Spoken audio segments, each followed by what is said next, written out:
Daniel Padilla handang makuha muli si Catherine Bernardo kay Alden Richards.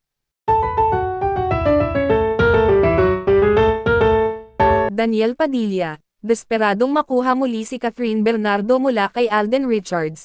Alden galit na galit sa sitwasyon. Isang emosyonal at kontrobersyal na tagpo ang naganap sa pagitan nina Daniel Padilla at Alden Richards. Desperado si Daniel na muling makuha si Catherine Bernardo, ngunit si Alden Richards ay galit na galit at mariing tumututol. Patuloy na gumagawa ng hakbang si Daniel Padilla upang maibalik sa kanya si Catherine Bernardo, ngunit si Alden Richards ay hindi na nagpipigil sa kanyang galit. Ang labanan para sa puso ni Catherine Bernardo ay nagiging mas personal at mas mainit. Sa isang eksklusibong panayam, emosyonal na inamin ni Daniel Padilla ang kanyang plano na muling suyuan si Catherine Bernardo. Kahit anong mangyari, gagawin ko ang lahat para bumalik si Catherine sa akin. Mahal ko pa rin siya. Sa kabilang panig, mariing tumutol si Alden Richards sa intensyon ni Daniel. Daniel, tapos na kayo ni Catherine. Huwag mong guluhin ang buhay namin ngayon. Ngunit si Daniel ay tila hindi papatinag.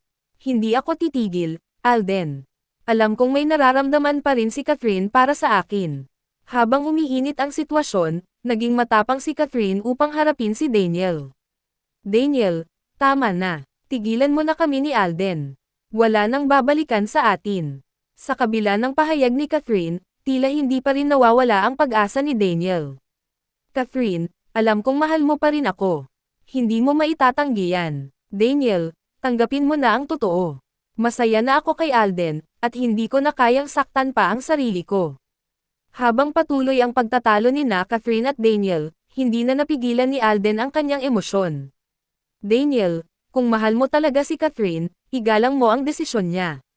Tumigil ka na. Ang sagutan nina Daniel at Alden ay nagiging mas seryoso habang lumalalim ang usapan.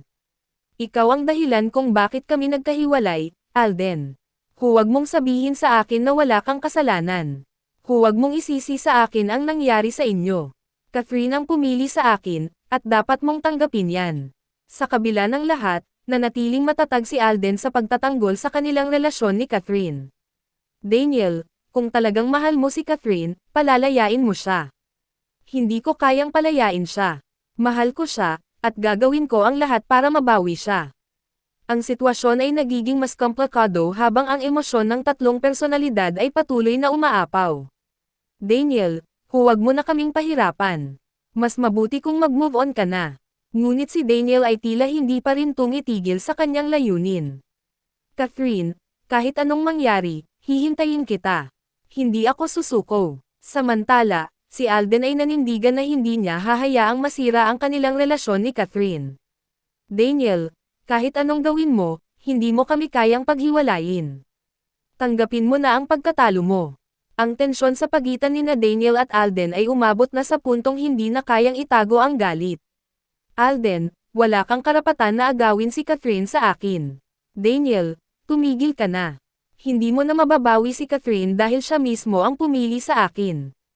Habang umiinit ang sagutan, si Catherine ay nanatiling matatag sa kanyang desisyon. Daniel, huwag mo nang ipilit. Wala nang pag-asa para sa atin. Sa huli, tila si Daniel ay nawawala na sa sarili sa labis na desperasyon. Hindi ako titigil, Catherine. Alam kong kaya pa nating ayusin ang lahat. Daniel, kung talagang mahal mo ako, hayaan mo akong maging masaya kay Alden. Habang ang sitwasyon ay nagiging mas emosyonal, marami ang nag-aabang kung paano matatapos ang kwento ng tatlong ito. Ang tanong ng publiko, kailan gising si Daniel at matututong tanggapin ang katotohanan? O patuloy ba siyang lalaban hanggang sa dulo? Isang emosyonal na sagutan ang naganap sa pagitan nina Daniel Padilla at Alden Richards. Patuloy nating tututukan ang bawat detalye ng kontrobersyal na kwento. Habang si Daniel ay nagpapakita ng kanyang desperasyon, si Alden at Catherine naman ay nananatiling matatag sa kanilang pagmamahalan. Sa kabila ng lahat, malinaw na ang laban.